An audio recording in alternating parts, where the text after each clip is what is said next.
Lá, gente, 7 horas da tarde e, pois é, aqui vocês veem, né? Eu cortei as árvores frutíferas.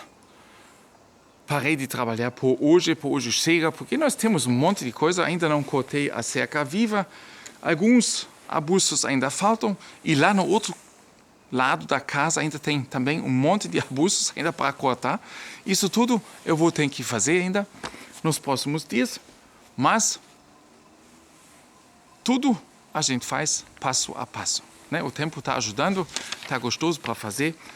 E, pois, gente, mas nós vamos falar de um apagão total de dados, gente. A gente fala muito de apagão de energia, né? O grande blackout, mas a gente esquece que também pode acontecer um apagão de dados, gente. Dados de cada um de nós. O ataque por cabo de dados subaquáticos agora se aproxima. O novo perigo que, depois do ataque, sabotagem no gasoduto e após a provável sabotagem que deixou a ilha sem luz, sobre a qual eu também já comentei, mostra para nós que nós somos muito, como é que a gente diz? O Caio, né? Às vezes ele fala aí, ele entra numa e não consegue mais sair por causa do português meio falhado. Né? Pois, gente, eu vou passar por cima disso e vou adiante. Durante anos, submarinos russos, como tantos outros também, zangões submarinos e supostos navios de pesquisa, também têm se esgueirado através dos mares e espionado os cabos no fundo. Após o terror contra os gasodutos Nord Stream, há uma preocupação crescente com nossos cabos de dados. Sobre isso até hoje ninguém falou, mas todo mundo sempre fala de ataque nuclear, de cyberataque, etc. Mas, gente, nós temos tanta coisa com nossa evolução, com nossa industrialização, com nossa tecnologia 4.0, etc, etc. Tudo isso que vocês já sabem, a grande mudança 2030. Nós esquecemos que tudo isso funciona, primeiro, à base de energia, e a telecomunicação se tornou tão importante no nosso mundo de hoje, que se você conseguir dar um corte na telecomunicação, o mundo, gente, vai estar paralisado. Os cabos de dados submarinos podem ser um alvo atraente. Afinal, toda a conexão do mundo com a internet depende deles. E com ela, uma grande parte da comunicação global. Ataques aos gasodutos Nord Stream e a ferrovia alemã, agora, que deixou praticamente o norte por completo sem funcionamento de trem, e a suspeita de sabotagem que levou a um apagão em toda a ilha de Bornholm, no Mar Báltico, deixaram claro nos últimos dias o quão vulnerável é a infraestrutura da Europa. Isso primeiro a gente tem que engolir, né? Não é verdade? O medo de espionagem, do tráfico de dados, deu lugar ao medo de destruição total. Já nos últimos 2 anos, disse que os submarinos russos apareceram principalmente nas águas ao redor da Grã-Bretanha e da Irlanda, onde se encontram os cabos de dados transatlânticos para a comunicação entre a Europa e a América do Norte. Gente, talvez a maioria provavelmente não sabe, né? Mas nós temos grandes ligações entre a Europa e os Estados Unidos. E se você consegue dar um corte nisso, muitos setores, acabou-se, né? O fato explosivo é que uma grande parte dos dados europeus é armazenada em centros de dados nos Estados Unidos. Se a conexão se rompe, somos ameaçados com um apagão de dados. Afinal, existe mais de uma dúzia de cabos submarinos desse tipo entre a Europa e os Estados Unidos, informou a Finanznet. Seria quase impossível destruí-los a todos sem ser notado. Mas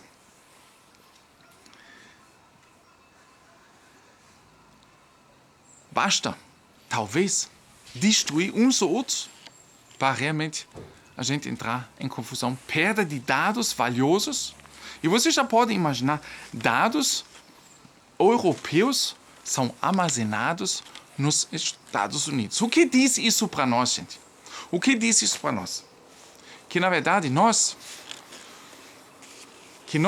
não temos soberania sobre isso. Nós já falamos várias vezes, né? Vocês também sempre comentam que a Alemanha, depois da Segunda Guerra, abriu a mão e não tem mais soberania. Lógico, nós temos soldados britânicos, americanos, estacionados aqui na Alemanha.